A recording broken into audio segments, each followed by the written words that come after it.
সেজন্য আমাদের প্রতিটা ছেলে মেয়েকে মাদ্রাসা দেব, লেখাপড়া করাবো, আলেম বানাইবো, হাফেজ বানাইবো।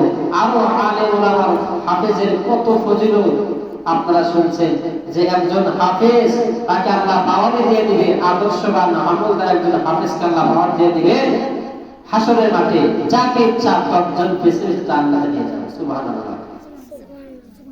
আলেম একজন আদর্শওয়ালা আমলদার, আলেম বা আমল, তাকে হাসরের মাঠে একটা এমন পাওয়ার দেওয়া হবে, যেই পাওয়ারটা পৃথিবীর কোন রাজা বাদশাহ থাকবে না। কথা ঠিক কিনা?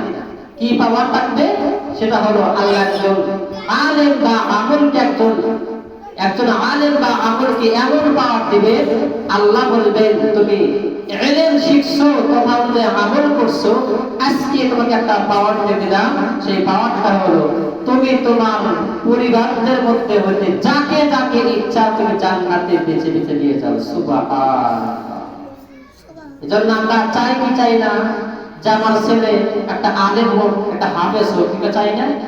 সবার কিন্তু ইচ্ছা থাকা দরকার যে একজন আলেম সে যাকে ইচ্ছা তাকে জান্নাতে দিতে পারবে, একজন আদর্শওয়ালা আমলদার হাফেজ জনকে জান্নাতে দিতে পারবে।